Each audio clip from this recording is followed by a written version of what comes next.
This is the Uptick Newswire Stock Day podcast, sponsored by InvestorsHangout.com.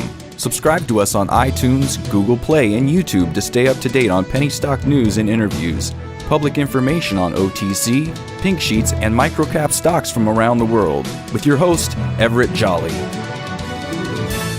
On today's show, we have a returning guest, and I'm super excited to have him back on there.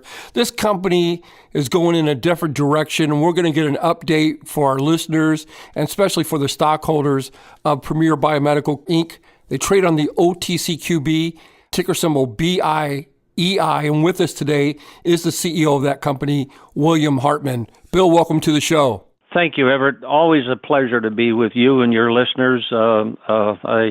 I just find it very exciting to share the great news we have, and I'm really anxious for today's broadcast. Well, bring my listeners a little bit of update since the last time you been on the show. I know you guys are into pain management products, hemp oil, so you got the floor. Bring us up to speed. All right, thank you, Everett. You know, I don't know how many of your listeners are carryovers and how many are new, but we were an R&D company with very promising developments in an anti-cancer drug that outperformed the leading anti-cancer drugs on the market. And we were written up in the American Association for Cancer Research, grouping 2 years with them, 2014 and 2016, also the British Journal of Cancer. So that's a peer-reviewed, very, very, the most prestigious anti-cancer organizations in the world. But we just simply had to put that on the shelf. We didn't have the money. We're trying to find a licensee or a buyer, and we have an agent actively working on that. In fact, I had conversations with him and our attorney just today, so that we're getting closer to finding a partner. But at any rate, we in February of this year, we decided we had to pivot the company, stop the R&D with no revenue, and we had to find a revenue-producing business. We chose the hemp oil, a topical pain medication business, and we launched our first new product, a pain patch, a 48 milligram pain patch, which was the highest in the industry that we could find at that time. And we were pretty excited about that, and we did some small local distributors, and we set up a website, painreliefmeds.com. That still is active today. Excuse me. And we were pretty excited about that, but we soon learned some things. We tried to expand into other marketing venues, Google, Amazon, etc. And we found out some things. That, number one, when you use the letters CBD, which is non-psychoactive, harmless, it's all natural, pesticide and solvent free.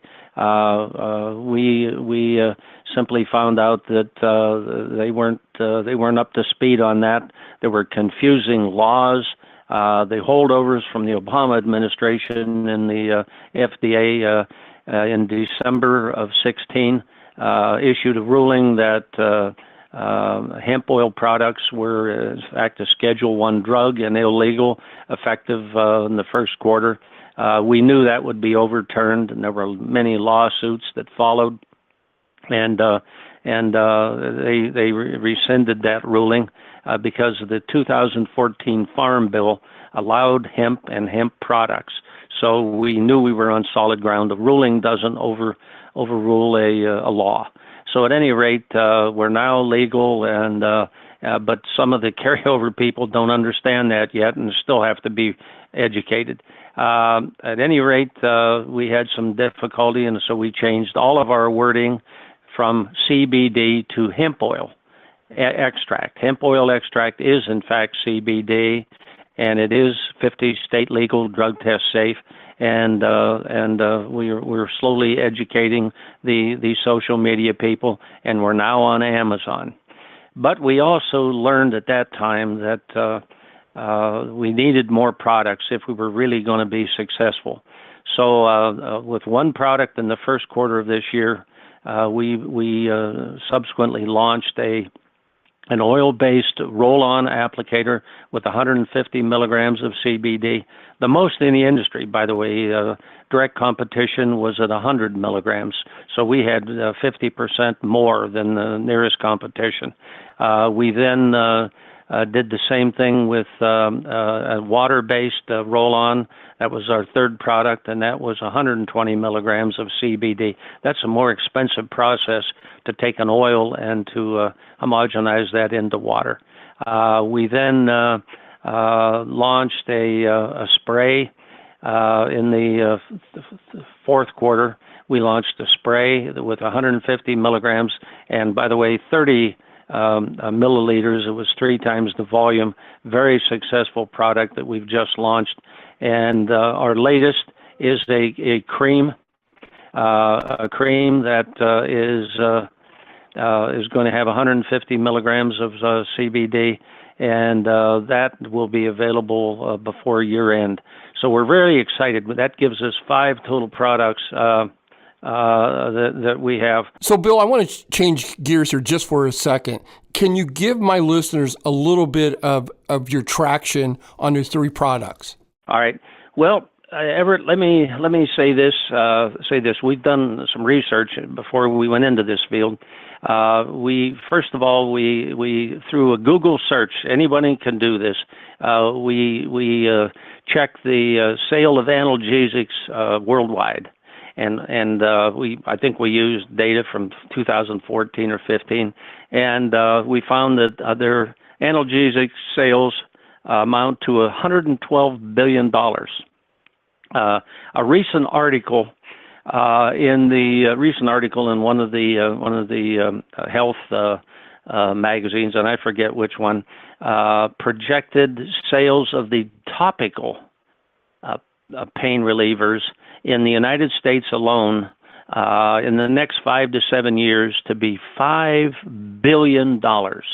Wow. Now, what's driving the sales? What's driving the sales is this opioid crisis.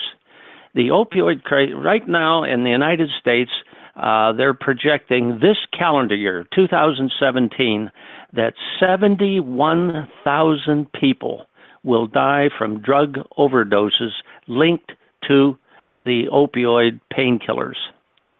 Now, what happens, frankly, is that people start with opioid painkillers because they have a simple operation, they have an accident, they have an illness, they have something that requires pain relief. You're absolutely correct. And the doctors prescribe an opioid painkiller.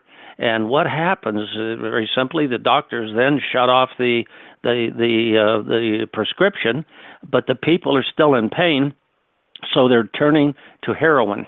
And because heroin doesn't require a prescription, and it's more readily available, and they turn to heroin, and then they get hooked.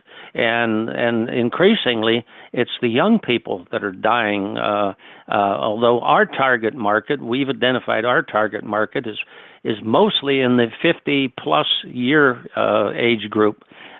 We also have another target group is the sports related contact sports people. And we've just made a major move in this arena.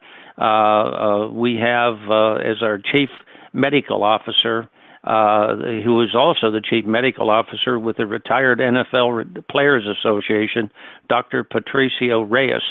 He's also the head of neurology at the VA clinic in Phoenix.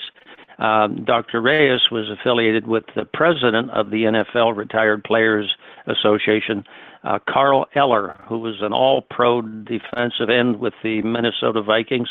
He has just agreed verbally today to become a vice president with Premier Biomedical, and he will give us access to all of the NFL teams through the Retired Players Association, and also we hope to get into the NCAA. because today's football players with 300-pound linemen and backs that can run, like a deer.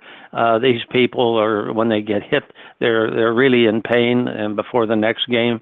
And our products are topical pain products, non-narcotic, all natural pain relief that frankly outperforms many of the opioid painkillers for again certain applications. So our products are increasingly being accepted by customers. Increasingly, they're writing us testimonies that say that they used to be on opioid painkillers, and now they found true pain relief, and they're just delighted, and they voluntarily provide these testimonies to our website. That's outstanding. My guest today is William Hartman. He is the CEO of Premier Biomedical, Inc. They trade on the OTCQB, ticker symbol BIEI. Bill, we're running out of time. In closing, is there anything that we didn't get a chance to touch upon that you would like to? Yeah, I'd really like to get into what our distribution plans are. We're working with, we've got people coming out of the woodwork. We have a new consultant out of Central Florida. He's a very large stockholder in the company. In fact, he's the largest single stockholder in the company. And this individual is acting as a consultant to us. We have access to many of the largest pharmaceutical chains in the country. We have access to sports media through Carl Eller and others. We have people with truck stops and pharmacies and so forth that are coming forward and want to become distributors. We have a distribution plan that is frankly no risk. If people will buy our products at a wholesale price and agree to become a distributor, in the event that they change their mind somewhere in the future, we'll buy back the products at their cost. So they have zero risk to become a distributor. I have several local pharmacies that are just selling the product like mad. We've addressed all the legal issues. We now just use the words hemp oil extract for those that are not yet educated about CBD, but it's everything's looking very rosy for us. Stock support, we're doing everything we can. We have a firm out of Dallas we're working with now, and at the end of the month, I'm going to be on a series of videos, 6 videos, in fact, with New to the Street.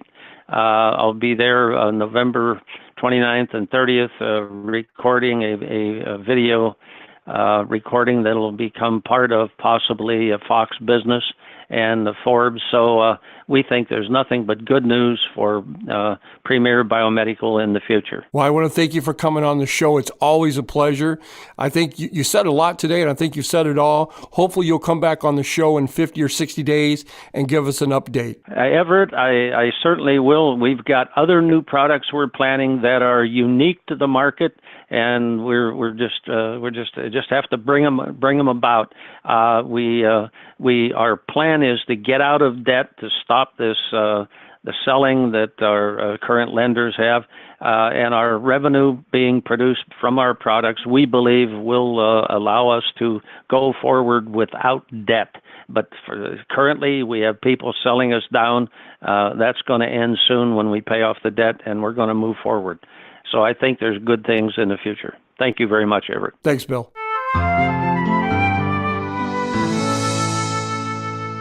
This program is entirely sponsored and produced by Uptick Newswire, LLC, which is responsible for the content. The opinions and information provided on this program are those of the guests and those of the respective companies they represent, and do not necessarily reflect those of the staff or management of Uptick Newswire. Uptick Newswire encourages all listeners of this program to do their due diligence and research when determining investment strategies that will work for them, or to seek the assistance of an investment professional. The guests of this program may have paid for its distribution and are not directly affiliated with Uptick Newswire or this station.